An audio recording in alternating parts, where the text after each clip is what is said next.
Hi, so welcome to another episode of The Vegan Hungarian, veganizing traditional Hungarian foods and foods from other cultures. Today we're going to tackle that Hungarian classic, goulash. And let me explain what goulash is. Everybody kind of has their own opinion of it. Goulash consists of 4 main ingredients: water, meat, onions, and paprika. That's it. That's what you need to make a basic goulash. If you don't have any of those ingredients, it's not goulash. And if it has any pasta in it, like elbow macaroni or any other kind of pasta, it's also not goulash. Well, over the years, the recipe has changed and grown, and people felt free to add additional vegetables to the goulash. Things like potatoes, carrots, parsley root, celery root, cabbage, a whole variety of different things. So today we're going to make a goulash, and instead of using beef, we're going to use mushrooms for the meat texture and that umami that mushrooms give to everything. So here we have our ingredients here. We have 2 tablespoons of oil for sauteing the vegetables. We have a teaspoon of salt, a teaspoon of caraway seed, 8 ounces of baby bela mushrooms, 2 large onions, and 4 carrots. And at the end, like I have in other episodes, we're going to make a roux out of flour, oil, and paprika to help thicken the stew a little bit at the end. So let's get started. So I got my pot over a medium flame, and I'm going to add the 2 tablespoons of oil and let that heat up a little bit. Okay, now I'm going to add the mushrooms and the onions to that.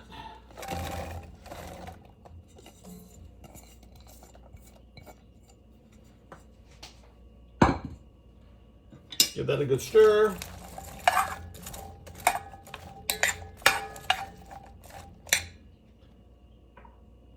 Add the caraway seed.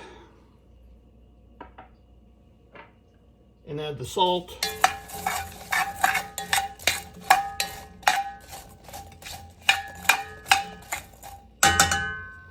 And just let that go for about 5 minutes.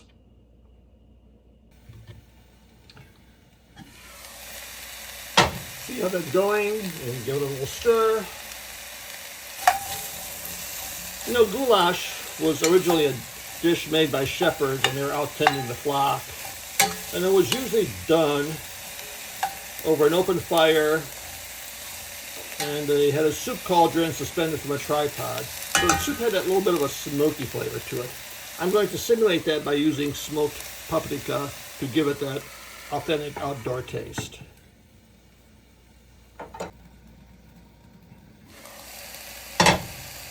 Okay, coming along quite nicely.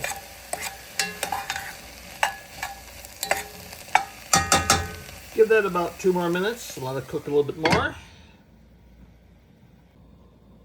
Okay, let's take a look here. Oh, look at the beautiful liquid it's giving off. And that's our timer. And it smells delicious.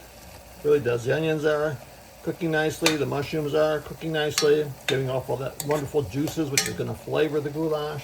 Okay, now we're going to add the rest of our vegetables. The carrots, which, like I say, are optional. All you really need are the onions, but this will give a little more flavor. And the potatoes. Give that a good stir.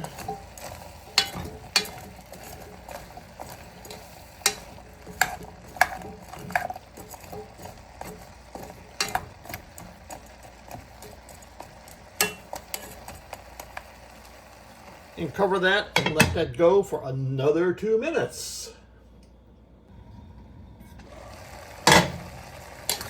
Everything's cooking nicely here. Things are getting warmed up, giving up their flavor. Just let that go for another minute or 2 here.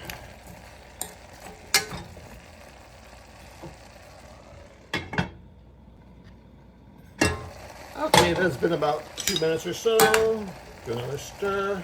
And now we're going to add the broth. We'll have to add the broth to cover it, and maybe an inch or 2 more on top of that, depending on how much vegetables and how thick you like your stew. And this is technically a stew, it's not really a soup.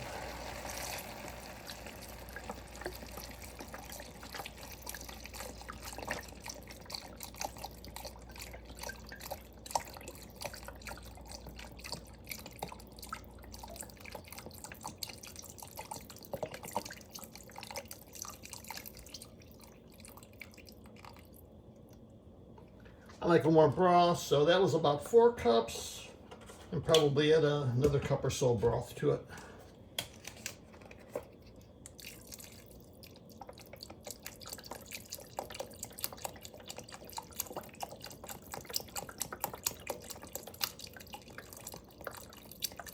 That looks about right. Now we're going to bring this up to a boil and then cook it on a low simmer for about 20 minutes. I'm going to turn the heat up here and let it start cooking. And I'll see you in a few minutes. Okay, it's boiling. I'm going to turn that down to a nice low simmer.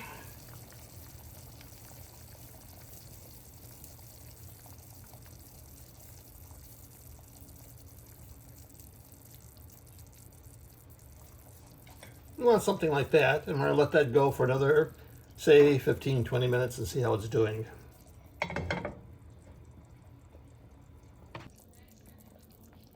Okay, it's been going for about 15 minutes now. It's looking really good. Let's get a little stir here. Yeah. Vegetable is still a little hard, probably another 5 or 10 minutes yet. Meanwhile, while that's cooking, we're going to make a roux to help thicken this a little bit. Now, I'm calling it a roux because that's the term that most people are familiar with here. But actually, in Hungarian, it would be called a rántás. And I remember as a kid, my mother making rántás with bacon fat, some diced onions, the flour, the paprika, and whatever liquid there was. And that smell of that paprika and bacon and onions just filled the whole house. And it's one of my best childhood memories. So I'm going to get started on making the rántás here. So I have a pan on, maybe medium heat. I'm going to add the oil, the 1/4 cup of oil.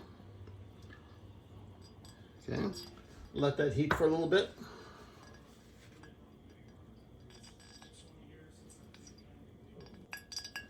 Okay, maybe I'm going to turn down the heat just a tad here, like maybe a medium low. Cooking a little too hard. And I'm actually using potato flour this time. You can use any kind of regular all-purpose flour or your other favorite flour that you're familiar with. And start cooking that.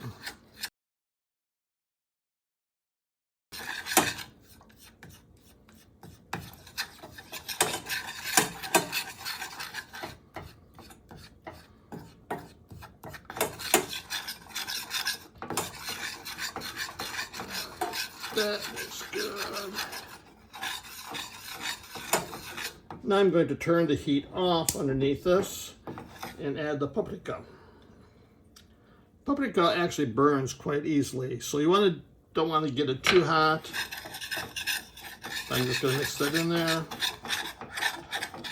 You know, there are a lot of stories and legends about how peppers got to Hungary. They are not native to Hungary.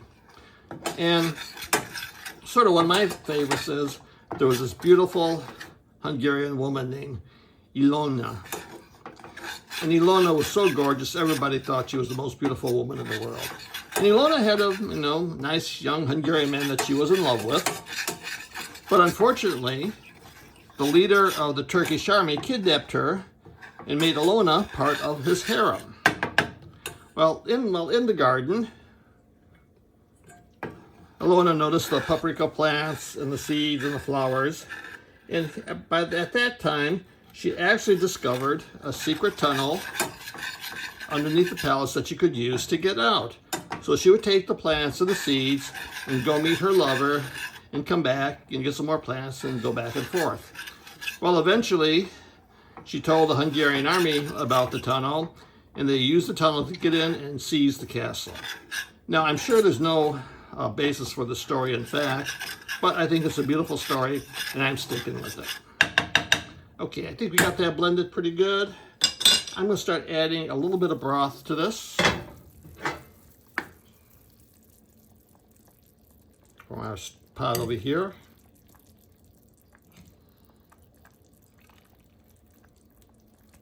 And I got a little bit of onion in there, that's okay.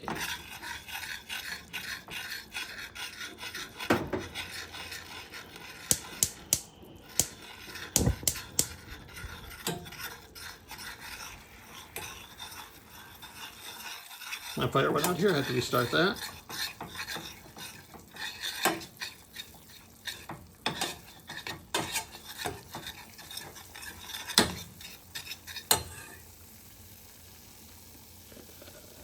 A little more broth.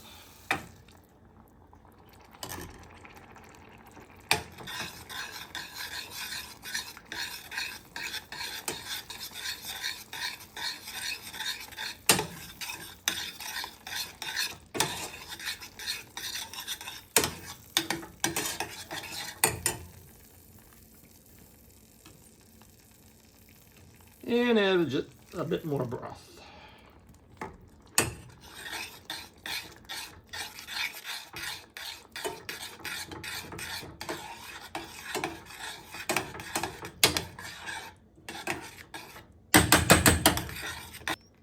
That looks beautiful and it smells wonderful. Okay, I'm going to now add this to the soup. Okay, and just add that into the soup.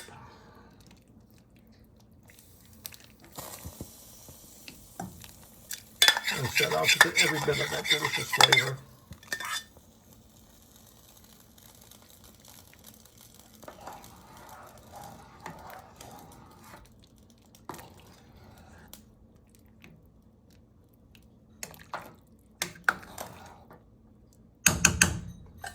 Okay, I'm going to cover back up and let that go until the vegetables are cooked and it's ready to eat.